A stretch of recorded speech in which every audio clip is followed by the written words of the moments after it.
এবার পোশাক নিয়ে সমালোচিত হলেন ঢাকাই সিনেমার আলোচিত চিত্রনায়িকা পূজা চেরি।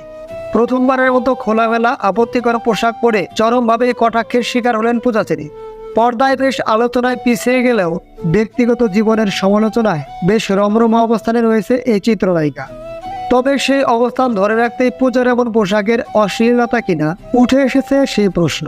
পর্দায় কাজের পরিমাণ কমে গেলেও সাকিবময় আলোচনাতেই রয়েছেন পূজা চেরি। তিনি হলেন শাকিব খানের হারল্যান্ড কোম্পানির ব্র্যান্ড অ্যাম্বাসেডর এবং তাতেই সাকিবের সঙ্গে আবারও একটা ব্যক্তিগত সখ্যতা বেড়ে উঠেছে পূজা চেরি। হারল্যান্ডের বিশেষ অনুষ্ঠানগুলিতে পূজাকে প্রেজেন্ট করা হয়, কিন্তু ঠিক সেরকমই আরেকটা অনুষ্ঠানে উপস্থিত হতেই পূজা চেরি হলেন বিভিন্নভাবে সমালোচিত। বলা যায় তাকে নয়, তার পোশাক দেখে অবাক হয়েছেন দর্শক শ্রোতাগণ।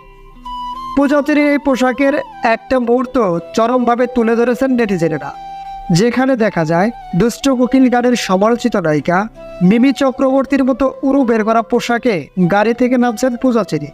বেশ খোলামেলায় রয়েছে পূজা চেরির লজ্জার স্থান। আর পূজা চেরির এমন দৃশ্যটি মুহূর্তের মধ্যে ছড়িয়ে পড়ে পুরো নেট দুনিয়ায়। কেননা এই নায়িকাকে তো এর আগে পর্দায় এমন বাজে পোশাকে দেখা যায়নি, কিন্তু সেখানে শুধুমাত্র একটি প্রোগ্রামে অংশগ্রহণ নিতে কেন এমন অহেতুক পোশাক পরলেন পূজা চেরি? যদিও কোনো আলোচনার সমালোচনার তোয়াক্কা করেন না পূজা চেরি। তিনি এটাই মনে করেন যে আলোচনার যোগ্য তাকে নিয়েই আলোচনা হয়।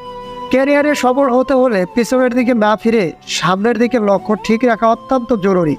তবে এমন পোশাকে আসলেই অন্তত কোনো বাঙালি নারীর জন্য গ্রহণযোগ্য নয়।